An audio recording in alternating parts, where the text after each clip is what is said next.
Dad went up, but when he got to the top of the bend and stepped out onto the corn, the rest of the corn fell on top of him. They got tractors, ripped the grain bin apart, dug for him frantically, and the ambulance took him to town. They worked on him for hours, but unfortunately, were not able to bring him back. She took it really hard when he was killed. Just thinking, how are we going to get through the next 24 hours? You know, it was hard. She just took over, and there was no question that we were not going to sell the farm. They were going to farm.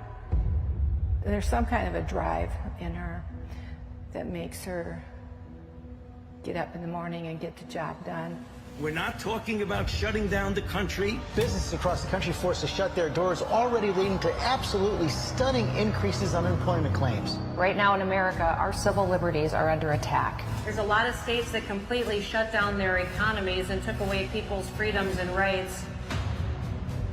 I decided that South Dakota would not be mandating any shutdowns. If you look back to Governor Noem's decision to open up Mount Rushmore for 4th of July celebration at that critical time in COVID, it was also inspiring for Americans across the country.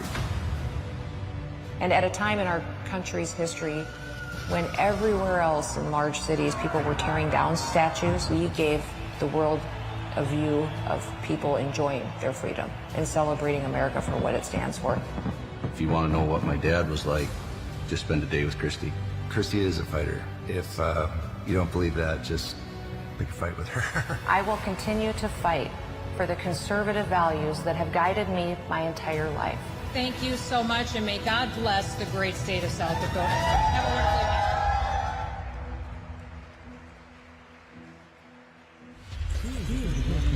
She is the first woman to be a governor of South Dakota, plus she spent time in Congress and the state legislature. I think America needs to wake up. We have our enemy among us. The only thing necessary for the triumph of evil is for good men to do nothing. I've never seen a solution come out of the federal government that actually made something better. We are going to start fixing what's broken and make sure that we're putting America first again.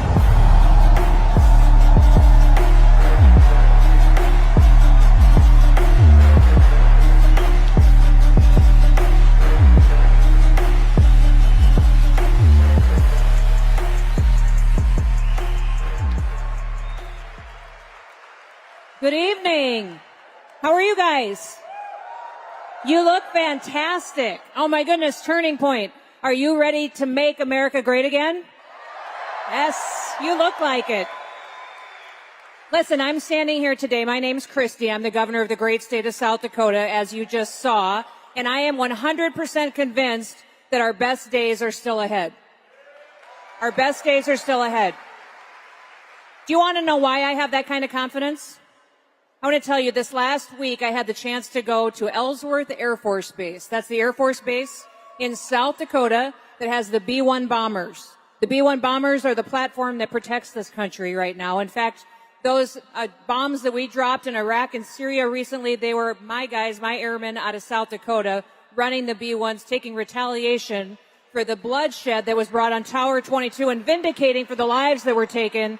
And they said they delivered the pain and anguish back for the Americans that were killed to those who attacked us and stood for our freedom.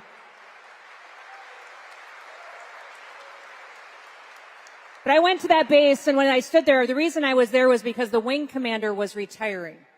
And they were installing a new commander over the wing. The base has a commander, but then the bomber wing has another commander as well. And when I went to that retirement ceremony, it was interesting to me because as the base commander stood in front of everyone, he said, I interviewed all of the people who work for the wing, and the one statement that they said consistently about this wing commander as he retires is that he consistently had sustained optimism while facing difficulties. And I thought, wow, what an incredible thing for your team to say about you, that you have sustained optimism while facing difficulties. He also had these 4 points of advice for the new wing commander that would be in charge of our bombers that would protect America into the future. He said, number 1, achieve success on purpose. Achieve success on purpose, which means have a clarity of mission, know exactly what you're going to do. Number 2 was to remember the importance of people. Your people are your everything. Number 3, resilience. Resilience determines what you're going to accomplish. And number 4, make productive mistakes. Create an environment where people are willing to take a risk, that they know that they'll take a risk to get ultimate success and know they'll be supported in that. And then when you make a mistake, learn from it. Those 4 pieces of advice I thought were incredibly powerful for us in this next election cycle. That we have a mission and clarity of purpose. That we remember it's about the people. It's not about governors and senators and all these government officials. It's certainly not about Fauci. It's not about Nancy Pelosi. And dear Lord, we all know Joe Biden sucks, right? We're pretty clear on that? Absolutely. It's about the people. In South Dakota, our motto is under God, the people rule. I love that motto. It reminds me every day about what my job is. It's not to be the people decide. And we get our rights from God. We get our rights from God. Now, while the whole world was losing its mind during COVID and falling apart and slamming the door shut and locking people in their homes, South Dakota made a very different choice. We ended up being the only state in the country that never once closed a single business. We never mandated any masks or vaccines.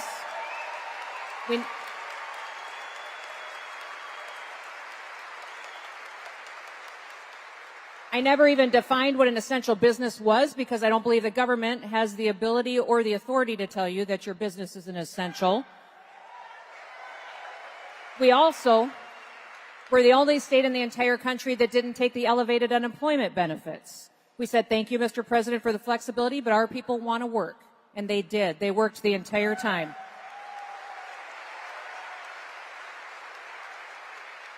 And when you saw those riots and violence happening across the country, tearing down our monuments, our history and statues, instead, South Dakota, we did a national advertising campaign saying, come to South Dakota.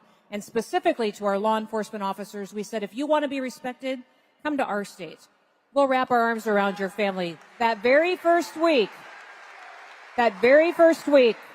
we had over 800 law enforcement officers say, we want to come to South Dakota in 1 week and move there with their families to be a part of our way of life.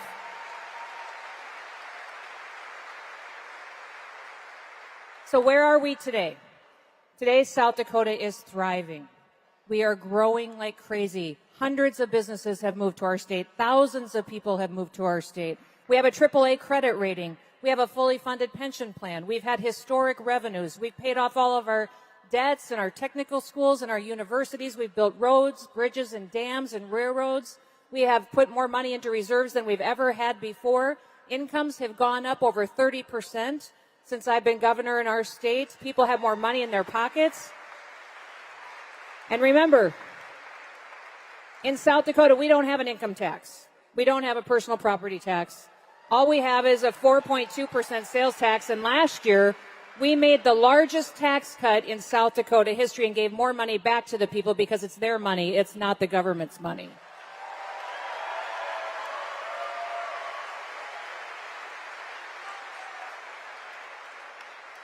One of the things I'm the most proud of is that South Dakota has the highest birth rate in the nation. People are having babies. In fact, I've got 3 grandbabies of my own, and I think they're so incredibly special. We are the only state in the country that while you see all this madness that is going on under the Biden administration and the threats that we have to national security and all of the issues that are going on with the economy, we're the only state in the country where our mental health challenges are going down, our suicide rates are going down, and the only state where overdoses are dropping. And this is happening because people are happy.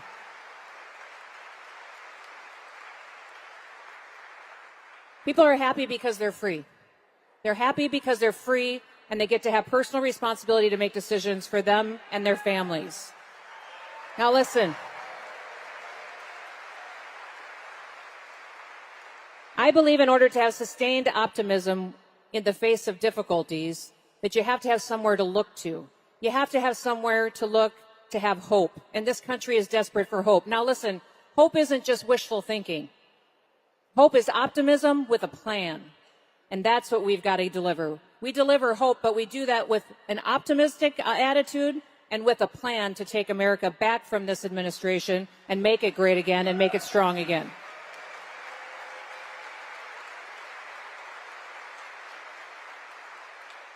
So yes, I've been bold. I have done some things in South Dakota that have led the way. First state to ban TikTok, and then other states and the federal government took action as well. Was the first state to go forward and to ban having a central bank digital currency, and took action, and other states have followed ever since that.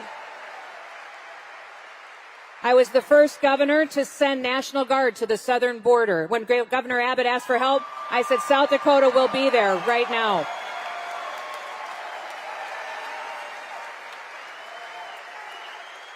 We have since deployed 6 different units down to the southern border to help build, to patrol, to conduct surveillance, and to help make this America as safe as we possibly can. And I've got an engineering unit down there right now that's building barrier wall as fast as they can and anywhere they can to help make sure that we get to protect this country. We also passed the strongest bill in the nation to protect girls' sports. And since then,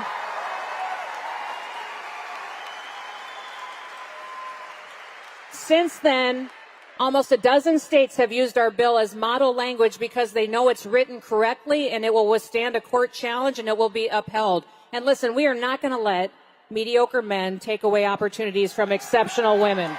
We're just not going to let it happen.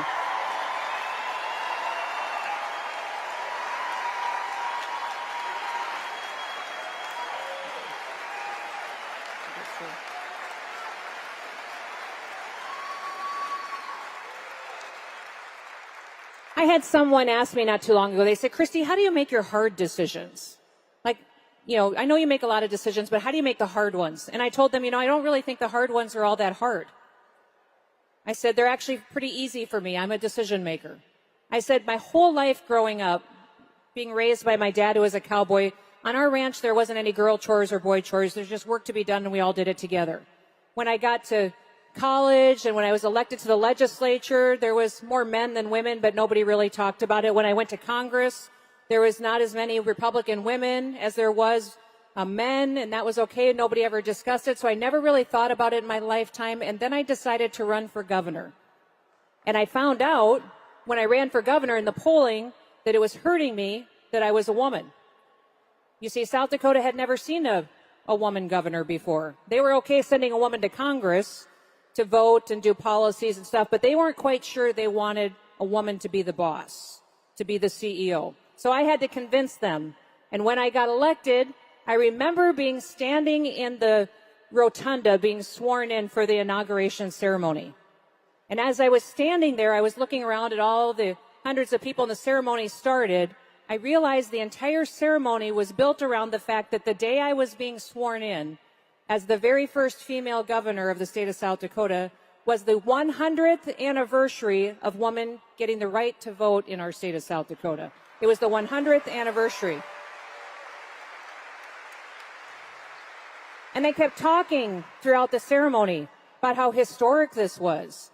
That just 100 years before that, women couldn't even vote, and now 100 years later on that anniversary, we were swearing in the first female governor of the state of South Dakota. And I was standing there, and for the very first time, I started to get nervous. I started to think, oh my goodness, this is historic. This is kind of a big deal. I better not screw this up. But then I went and I put my hand on my dad's Bible, and I raised my right hand, and I took my oath. And when I was saying my oath back to the Chief Justice of our Supreme Court in South Dakota, I realized I was making 2 promises. The first promise was to uphold the Constitution of the great state of South Dakota. The second one was to uphold the Constitution of the United States of America.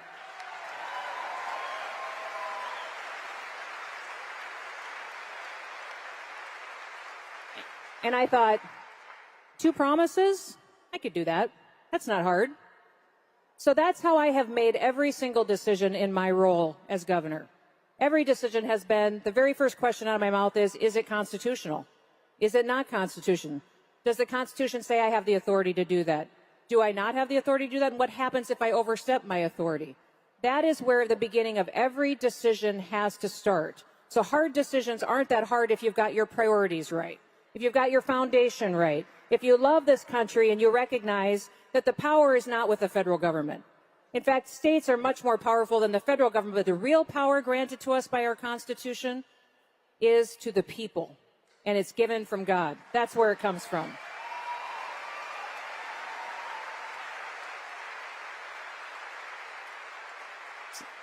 So we've got a very weak president in the White House right now. He's a bumbling, weak old man. I'm not sure if he can complete even daily activities and remember what he did that day.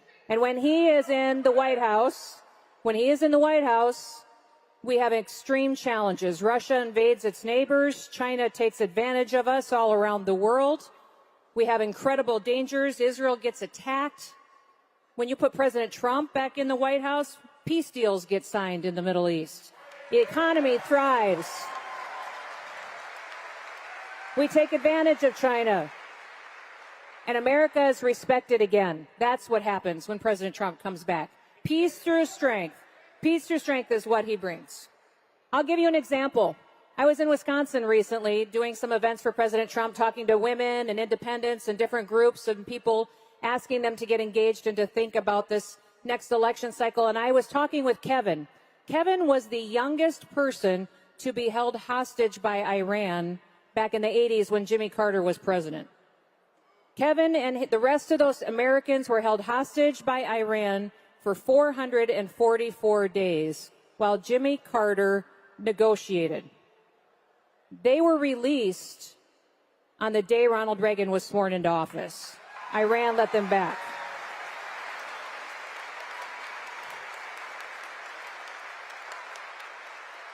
That's what peace through strength is. That's what peace through strength is. Jimmy Carter was a weak president, and Iran recognized immediately that Ronald Reagan wasn't going to put up with it anymore. Joe Biden is a weak president, and all of our enemies, foreign and domestic, are going to recognize that when Trump gets back in the White House, that he's not going to put up with it anymore either, that he is going to take action.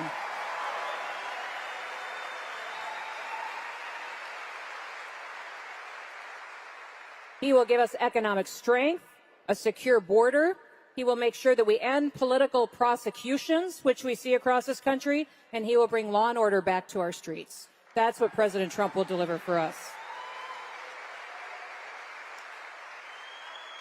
So if you're sitting here and you're struggling to have sustained optimism, if you turn on the news at night and you get discouraged, I'm going to remind you of something. A lot of you in this audience are very young. You've got more of your life ahead of you than you have in your past behind you in the rearview mirror. At the founding of our country, when our founders decided, and those colonists decided to fight against the British Army and to take our freedoms for us and to write a Declaration of Independence, I want you to really think what they were doing. They were taking on the strongest military in the entire world. And they were doing it at a very young age. In fact, George Washington at the time was only 44 years old.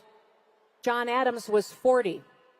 Thomas Jefferson was 33 years old, and he wrote the Declaration of Independence at the age of 33. James Madison was 25 years old, and Alexander Hamilton was just 19. It's incredible, isn't it, that our founders were that young, and they gave us this gift of this country.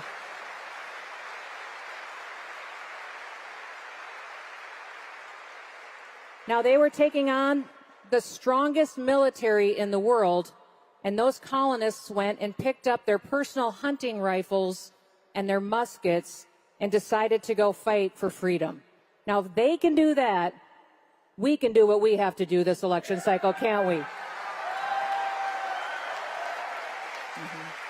We can do it.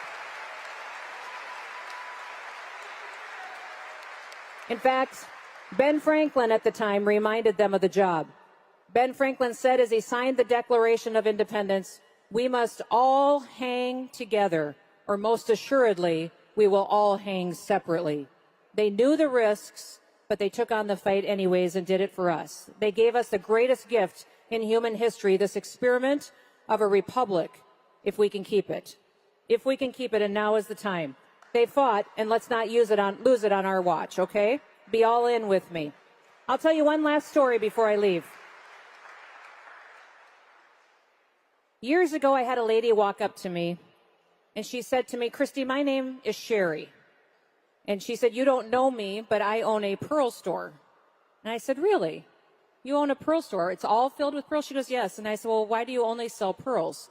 And she said, I sell pearls because they are the only precious gem that is made from a living creature. She said, all other precious gems are created a different way, but pearls are the only ones created by a living creature. And in order for that pearl to be created, that oyster has to go through something hard, something that causes it pain and is uncomfortable, and it's challenging for it. But it takes that hard, challenging thing and turns it into something beautiful, something that's precious. Since that day, I've always worn pearls. I've always worn some pearl on me somewhere to remind me that, yeah, life can be hard. There can be challenges. People will attack you, and maybe you've seen a few attacks on me lately. They just seem to keep coming. I think they're scared of me. I think that's the problem. Attacks will come, but I will tell you one thing. If you take the hard things in your life, if you take the hard challenges you see and the challenges that are facing this country, we can take that and use that to keep perspective and turn it into something precious, something beautiful, keep this country great so that our kids and our grandkids have something that they can enjoy just like we were blessed with when we were born in the United States of America. It's going to take work, but I will tell you, sustained optimism while facing difficulties is something we can all be very proud of. Yes, it looks difficult out there right now. Yes, the world looks unstable. Yes, we have a president in the White House that is endangering our country. This election cycle isn't about Republicans versus Democrats, liberals versus conservatives. This election is about people who love America and those who are trying to destroy America. That's what this election cycle is about.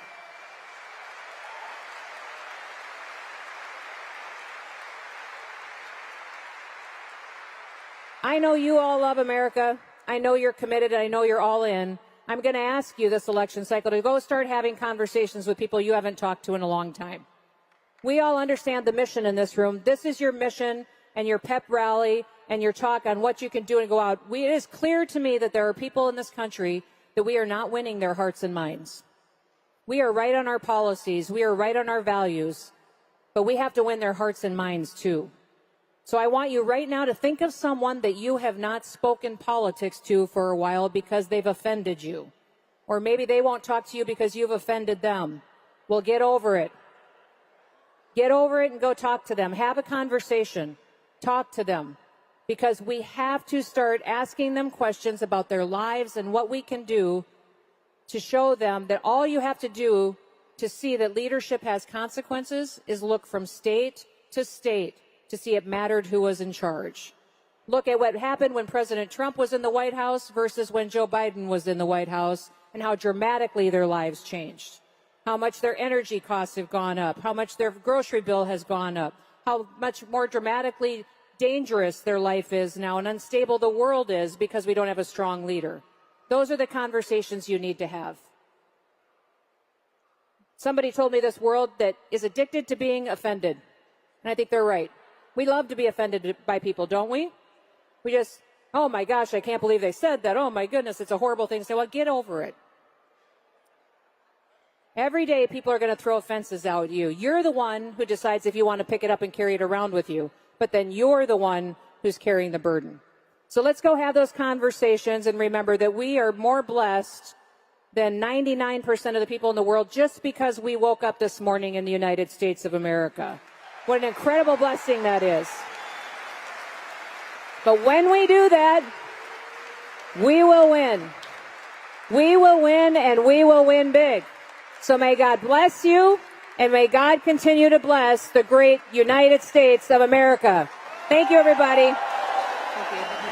Be the one I was born to run, I was born for this.